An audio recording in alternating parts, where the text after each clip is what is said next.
Okay, so let's talk about Daniel's Gotta Die.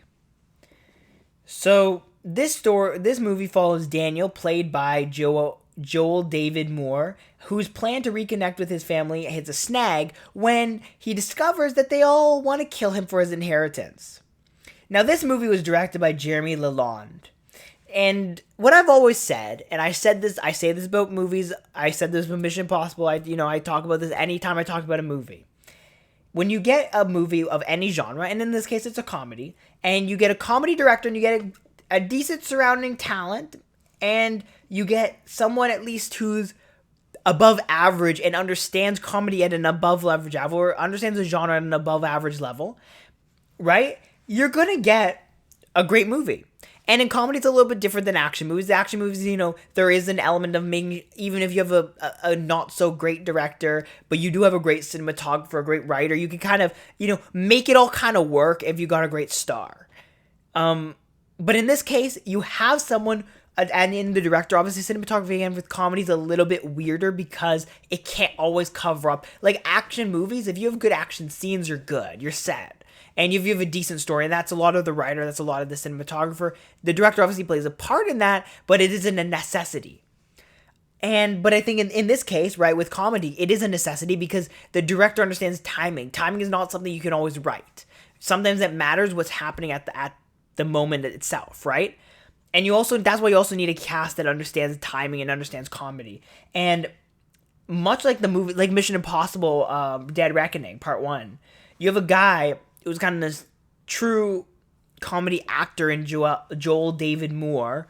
And, I'm using the Tom Cruise comparison here, right? As this kind of, guy who's really understand what he's doing, is really able to understand the timing. You've got a guy in Jeremy Lalonde, who is a new comedy director with a small track record, but still proves he understands comedy. And again, you have someone in Mission Impossible Dead Reckoning who understands action, right? And you have a cast, again, I think this is probably the point where the Mission Impossible kind of comparisons come in from just a cast perspective, is you've got all of these people, right? Bob Saget, Carly Chaiklin, and you have Mary Lynn Rajskub. I'm mispronouncing all of these names. I'm very Iggy Pop, right? Like you've got all these people in this movie, and they're just all good, and they understand timing. They all just do, and that's something that's really, again, comedy is something which timing is crucial because, and also chemistry, right? You have to build chemistry kind of quickly with comedies. And with other movies, obviously not necessary, but with comedies, because you're doing so many things, so many almost intimate things, right? You're kind of, you got to understand the others. It looks forced and fake, right? Which is, I think, one of the reasons why directing and cast kind of outweighs writers in the importance for a great comedy. Now, obviously, writers matter, especially for comedies. However, it's a little bit different than like an action movie where if you have a bad director, you need a great story. But anyway, enough about that. This entire cast has their moments in the spotlight. Carly Chaikin, who plays David's influencer sister, might be the underrated gem of the movie.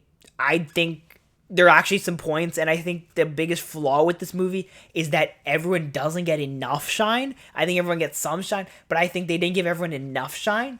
Bob Saget, who plays the lawyer advisor character, does some legendary stuff, and honestly in what would probably be one of his last performances, unfortunately, because obviously he just passed away, I think, last year. But the cast just worked together. They blended. It didn't feel weird. It didn't feel forced. Well, weird within extent, right? And they all do just a great job making you hate them. And they also have all their moments of peak, right? Like you have, like, there's a one moment which I don't want to say because it'll spoil it, but Carly Chaikin just has this moment where, kind of when she teams up with Bob Saget a little bit after that, where you just kind of say, wait a second, she's awesome. She's really, really good. Even the beginning, her first appearance in this, which isn't a spoiler, is she's doing a vlog, right? And she's like trying to support the homeless people. So she has her I guess fiance or lover of the moment dressing up as a homeless person so she can film pretending like, she's like, oh yeah, I'm like, I'm tight with the homeless people or whatever, or we should support them. And then behind her there's a homeless person. And again, this stuff all just feels so natural. She's like, that homeless person's looking at me, I'm scared, right? Like it's so perfect just timing wise that it's just you're just kind of in shock, right? And I think honestly the other character I want to talk about is Mary Lynn Rajskub, who played the other one of the other sisters, or the other sister of David's, who is or Daniel, sorry, not David. I don't know why I said David. I think I wrote David in the script. But Daniel's sister, who is kind of this weird business person who isn't social and has no social skills. So she's a little bit odd, right? And her odd performance didn't really stand out, which was weird, right? Because when you're like someone who's odd, you don't expect it to be like, but they also didn't stand out. Like they feel like they don't make sense together. And I think they almost criminally underused her because every time she kind of feels like she's getting her moment. Like, it's like, this is going to be her moment, right? Like, this is going to be the moment where she shines. Someone else comes in and steals the show.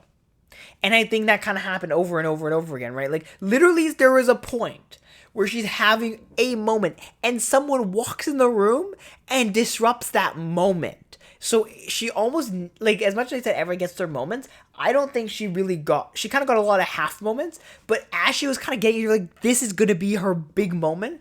Someone literally will walk in the room and take it away from her because they have their moment.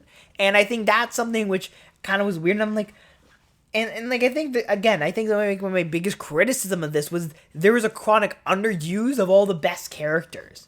Like, I think her character was one of the best. I think Carly Chaikin's character, the influencer character, is the best character. One of the best characters, right? I think Bob Saget actually probably got the most, like, of all the great characters, probably got the most shine. But this movie is clearly meant to be a whodunit kind of parody mystery in a way, because it isn't really who done it, but it's who's gonna do it, right? Like, that's kind of the concept of the movie. And every time it feels like, I do think this is a movie which is gonna make you want to hug your family and say, "Thank God you're not a bunch of crazy dysfunctional people," unless they are, in which case I guess maybe you won't. You'll be like, "Oh, I completely relate to these characters." But the other thing I gotta say, Iggy Pop, man, deserves so much more time, because I think because he had to be the catalyst, he didn't get the time he probably deserved, because damn, when every moment he was on screen, he was great. And his presence throughout the entire movie was amazing, even though he was barely on screen and his voice only appeared in people's memories a few times. It was really impressive. But definitely this is a nice at-home watch. It's nothing spectacular as far as like a comedy or movie, but it is a very good movie, which, you definitely want to maybe watch with your dysfunctional family if you have one. Maybe it'll make you look at it yourself in a different way. And if you don't, maybe you still want to watch it with your family. Maybe you want to watch it on your own. I don't know. But yeah, this was a great movie. And obviously Joel David Moore was amazing. I don't know if I mentioned that a million times, but he was great. He had some amazing moments as well. The Pasta Poison was great. Yeah, if you've seen it, you know that. If you don't, go watch it and you'll figure out why.